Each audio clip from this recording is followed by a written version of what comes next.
Martín, Fabián, un gusto conversar con ustedes. Buen No, día. el gusto es nuestro. Muchísimas gracias por este contacto, David.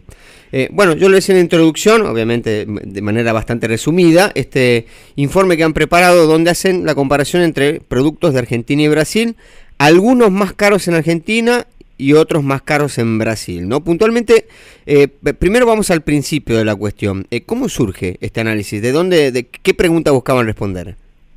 Bueno, básicamente este análisis surge de la preocupación por la competitividad cambiaria de Argentina ante la apreciación del peso y la depreciación del real en Brasil, ¿no? Que hace la producción argentina más cara y la producción brasilera más barata, siendo nuestro principal socio comercial, además de nuestro principal competidor en algunos de los mercados internacionales agropecuarios y alimenticios, ¿no? Entonces, de ahí surge esta preocupación y esta idea de comparar precios, donde básicamente lo que hicimos fue comparar precios al consumidor en supermercados online de Argentina y de Brasil para ver cómo estaba la posición de algunos de 18 productos, como bien mencionabas, que varios de ellos forman parte de la canasta básica, digamos, y algunos otros son representativos o le interesan a Coninagro en particular, que tiene mucha representación de economías regionales. Entonces, por eso, más allá de la canasta básica, también se midió yerba, poroto, aceite de oliva o vino, que hacen, como te digo, a las economías regionales. Claro. Justo mencionó la yerba, ¿no? Me llama mucho la atención, siendo Argentina un gran productor de yerba mate, que esté más caro que en Brasil. Un 70% más caro, dice, según el gráfico de Coninagro. Exactamente. La yerba a nosotros también nos llamó la atención, esperábamos que estuviera más cerca de una paridad, y justamente está más cara. Está bien que Brasil por ahí tampoco son tan representativos los precios, al consumirse muchísimo menos que en Argentina, en términos nacionales. Entonces ahí puede llevar a haber alguna cuestión, pero a nosotros también nos llamó la atención, pero es un poco coincidente con la penetración también de yerbas importadas que hemos visto durante todo este año. Si bien por ahí los gustos de los argentinos en cuanto a yerbas por ahí no son tan coincidentes con la forma en la que están preparadas las yerbas brasileras, pero bueno, también es coincidente con esa aparición de mayor diversidad de yerbas tanto uruguayas como brasileras en el mercado argentino. Claro, claro. Más allá de el tipo de cambio, ¿no?, multilateral, que es el que estamos analizando en este caso, ¿qué otros factores se pueden encontrar que provocan justamente esto que, por ejemplo, la yerba, por citar solamente uno, ¿no?, pero que sea más elevado en nuestro país que en Brasil, y también en viceversa, ¿no?, los productos que son más caros en Brasil que en Argentina? Bueno, justamente esta pregunta nos hicimos, que desencadenó un segundo estudio, donde dijimos, bueno, en particular nos concentramos porque Argentina es más cara en algunos de estos productos, y básicamente nos concentramos en arroz, leche y cerdo, que son algunos de esos que están más caros y que son relativamente representativos. Por eso no tomamos ni poroto ni yerba, que por ahí no era representativo en Brasil. Y sobre estos tres productos que analizamos con mayor profundidad, dijimos, bueno, a ver, este es el precio del consumidor. ¿Qué pasa con el precio al productor? Digamos, o sea, el consumidor argentino paga más que el brasilero, pero el productor argentino también recibe más que el brasilero. Digamos, es un problema, si se quiere, de la producción primaria, y ahí fue el primer dato revelador, paradigmático, donde encontramos justamente lo contrario. El consumidor argentino paga más y el productor argentino recibe menos, ¿no? Excepto en el caso del cerdo, que hay una diferencia solamente de 6 centavos, podemos decir que reciben lo mismo. En el caso de la leche, el productor argentino recibe menos, y en el caso del arroz, el productor argentino también recibe menos. Claro. Eso hace que la participación del productor primario en el precio final que pagan los consumidores en Argentina sea significativamente más bajo que en Brasil. Por ejemplo, el arroz, lo que recibe el productor versus lo que paga el consumidor, representa el 20%. En el caso de Brasil, el 35%. En la leche, la participación del productor es del 34%. En Brasil, del 47%. Claro. Y en cerdo están un poquito más cerca. La participación del productor es del 41% y en Brasil es del 47%.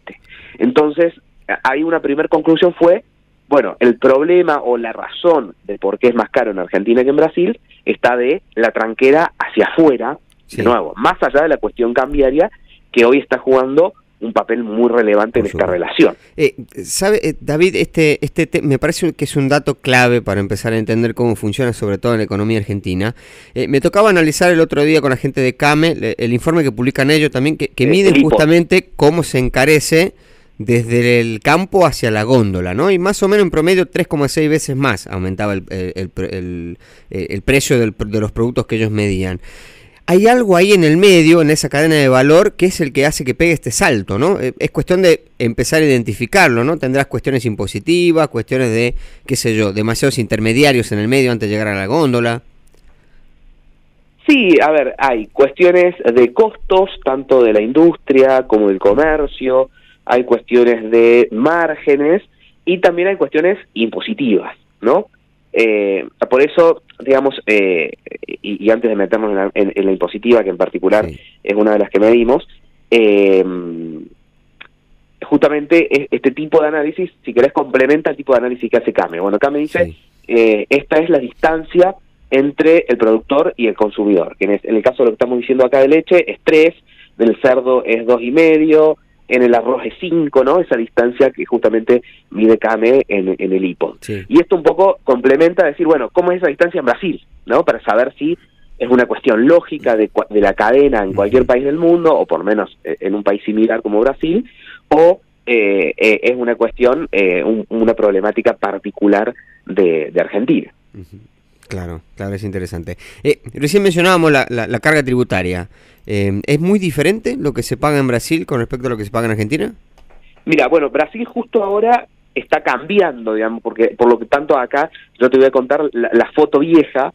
En los próximos meses vamos a tener la foto nueva porque hace muy poquito aprobaron un IVA nacional en Brasil que no existía, ¿no? Claro. Ellos tienen el ICMS, que es el impuesto sobre la circulación de mercancías y servicios, que vendría a ser una especie de mezcla entre el IVA e ingresos brutos provinciales de lo que tenemos en Argentina. Y justamente ellos están en ese proceso de pasar de ese impuesto a un IVA que se va a repartir de manera federal y estadual en el caso de Brasil. Bueno, pero entonces te estoy contando un poquito la foto vieja porque está en proceso de cambiar en el caso de Brasil. Esto cambia de estado en estado, pero podemos hablar que en promedio para los alimentos ese impuesto brasilero es cercano al 12%. En Argentina, para el caso de arroz y cerdo, tenemos un IVA del 10,5% y le podemos sumar, para que sea comparable, ingresos brutos que en promedio es del 4%, hay provincia que es del 5%, hay provincia que es del 3,5%, pero en promedio podría ser el 4% para el caso de estos alimentos. Claro. Y le deberíamos sumar el impuesto a los créditos y débitos bancarios, que es el 1,2%, de compra más venta, para tomar esa carga tributaria más directa sobre el eslabón final, ¿no? Más, considerando que ingresos brutos y el impuesto a créditos y débitos bancarios también actúa en cadena hacia atrás, ¿no? Claro. Entonces, para resumirte, sumando estas tres cosas, en Argentina estaríamos un 16 versus un 12 en Brasil. Sí, la carga tributaria es más alta, pero tampoco tan significativo en arroz y cerdo. Claro. En el caso de leche sí es mucho más significativo, porque leche en vez de tener el 10,5% de IVA, tiene el 21%. Entonces eso nos marca un 26% de carga tributaria, sumando los otros ítems que te mencionaba recién, versus un 12% en Brasil. Es decir, ahí la carga es más del doble en el caso de leche que en el caso de Brasil, y lo mismo pasa en otros alimentos que no tienen el 10,5%. Claro, mire usted, siendo un alimento tan importante la leche, que tenga el IVA más elevado que otros productos, a mí me parece un despropósito, ¿no? Bueno, de hecho ahí hay una cuestión técnica, ya nos metemos mucho en el detalle, pero la ley de IVA dice expresamente que la leche está exenta de IVA. Eso dice la ley de IVA. Ajá. Pero después el decreto que reglamentó esa ley como que especificó qué leche estaba exenta de IVA, y básicamente dice es la leche pasteurizada sin ningún tipo de agregados ni aditivos. Pero ¿qué pasa? Hoy la leche que encontramos en las góndolas es ultra pasteurizada porque evolucionó la tecnología, entonces ya no es más pasteurizada. Entonces, y además la mayoría es rica en hierro, digamos. Claro, pero que no es por ley también que tiene que estar enriquecida. ¿Perdón? ¿No hay una ley también que establece que los productos tienen que estar enriquecidos justamente para combatir la desnutrición? Exactamente. Claro, sí. Entonces, es como que por un tecnicismo, por una evolución tecnológica y cuestiones así, la leche termina teniendo el 21 y no el 0 como pretendía la ley de IVA. Entonces ahí hay claramente un tema para revisar, porque es un problema de decreto reglamentario que dijo ahora no recuerdo bien el número, pero te tiro cualquier cosa. El artículo del Código Alimentario 441, y ahora el que se comercializa es el 441 bis, porque es una evolución tecnológica, ¿no? Entonces, por esa sola razón quedó de esta manera el IVA en la leche. Entonces, claramente hay una cuestión importante a resolver. Claro. Bueno, teléfono para el ministro de Regulación, ¿no? Ya le vamos a hacer llegar justamente esta particularidad. David, muchísimas gracias por su tiempo. Un gusto conversar contigo. Bien. Hablábamos con el economista David Miazo.